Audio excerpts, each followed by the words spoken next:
You're listening to Policy Currents, a weekly podcast from the RAND Corporation. I'm Emily Ashenfelter. And I'm Deanna Lee. Every Friday, we bring you new insights from RAND's latest research and commentary. It's June 16th. Even as the war rages on, it's not too early to start planning for reconstruction in Ukraine, which could be the largest rebuilding effort in modern history. In a new report, RAND researchers draw insights from previous post-war and post-natural disaster reform and reconstruction efforts to help inform decision-making.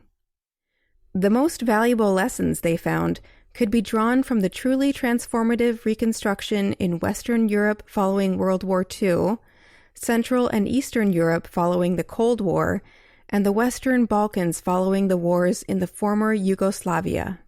In all of these cases, the United States provided seed money and security, and the Europeans provided the bulk of the funding and advanced the process of European integration. Therefore, the authors conclude that Ukraine's reconstruction will be most successful as a U.S.-European partnership where Ukraine sets the priorities, the United States leads on security assistance, and the European Union leads on reform and economic assistance. The authors also highlight other key elements of Ukraine's reconstruction. Post-war security arrangements, for example, will be crucial, not only to help encourage international trade and investment, but also to deter against future attacks. Success will also depend on a variety of financing sources, including foreign aid, private financing, and Ukraine's own resources. And as reconstruction begins, the sequencing of basic tasks such as rubble clearance, building shelters and schools, and providing basic medical care will be essential to facilitating the return home of Ukraine's people, more than 1/3 of which have been displaced. Finally, the authors note that public support for a long-term U.S. commitment to Ukraine cannot be taken for granted. They recommend a bipartisan effort to explain why rebuilding Ukraine is in the interest of the United States and the West. Here's how Charlie Reese, a RAND senior fellow and co-author of the report, put it, quote, "Ultimately, the goal of a secure, economically prosperous Ukraine that is fully integrated into European institutions will be a capstone achievement, beneficial on both sides of the Atlantic, and a boon for global security and Western democracy." Last week, large parts of Central and Eastern North America were shrouded in acrid brown-yellow skies caused by wildfire smoke, a familiar experience for those who live on the West Coast. According to Jay Belanya of the Party Ran Graduate School, we aren't helpless against increasing wildfires and smoke. The problem will, of course, require long-term changes, what Belanya calls the, quote, slow, hard work of improving land management and transitioning to carbon-free energy. But there are also immediate actions that could help. One of the most pressing needs is helping fire management authorities recruit and retain personnel. Both Canada and the U.S. primarily treat wildland firefighters as seasonal workers, but fires are nearly a year-round threat, and managing the wildlands to prevent them is a full-time job. When combined with low pay and other career challenges, seasonal hiring means both countries end up short on the firefighters needed every year. Our fire management systems aren't just short of people. The federal fleet of firefighting aircraft in the U.S. is less than half the size it was 20 years ago. Most of these aircraft are privately owned and contracted for government use, but the lengths of those contracts are so short that aviation operators can't economically justify expanding their fleets. This issue could be addressed with budget increases and contract tweaks. To be sure, near-term changes to bolster personnel and budgets aren't a solution to the wildfire problem, but they can buy some time, Belanya says. Every year we wait to make them adds to the number of days we all spend under smoke. Beginning around 2000, the world began transitioning from a modern industrial age to a historical period that RAND researchers call neo-medievalism. What exactly is neo-medievalism?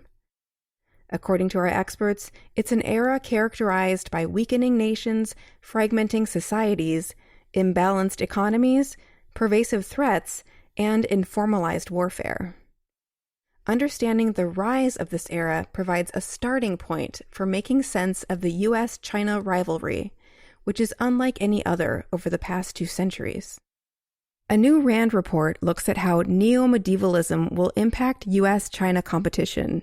For example, as nations around the world decline in political legitimacy and governance capacity, a key part of neo-medieval reality, it will create vulnerabilities and opportunities for competition, and create contingencies that defense planners need to account for. Further, in a neo-medieval world, the principal threat to states increasingly stems from internal rather than external sources such as pandemics, crime, and political violence. Coping with these threats may be just as important as deterring a conventional military attack, and resources may need to be allocated accordingly. Many of these obstacles are vastly different from what the world has previously experienced in the 19th and 20th centuries. But lead author of the report, Timothy Heath, notes that the United States has adapted in the past to overcome immense international challenges. It will simply have to do so again in order to succeed in an era of neo-medievalism. After COVID-19 hit, some states passed legislation that expanded telehealth. A new RAND study shows that some of these pandemic-era policies were associated with an increase in virtual mental health services. However, disparities in access to mental health care have persisted even as telehealth expanded during the pandemic.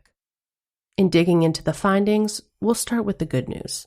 The study found that the percentage of mental health treatment facilities offering telehealth more than doubled during the period of April 2019 through September 2022, jumping from 39% up to 88%.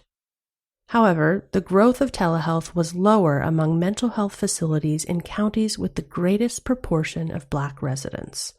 Mental health facilities in counties with more than 20% Black residents were 42% less likely to offer telehealth than counties that had 5% or fewer Black residents.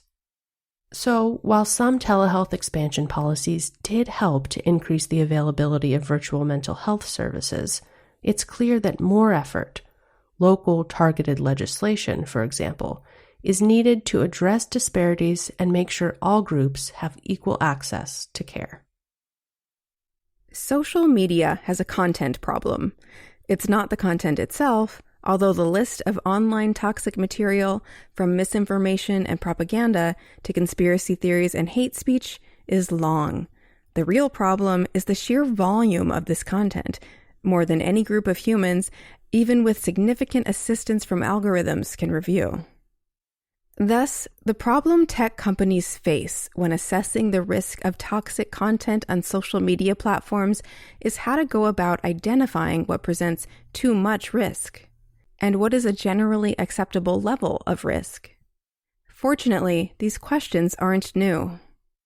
RAND's James Marone explains that the U.S. has been here before, just in a different sector. Leading up to the 2008 financial crisis, Wall Street foreshadowed the tech sector in several ways, most of all in its increasing reliance on algorithms.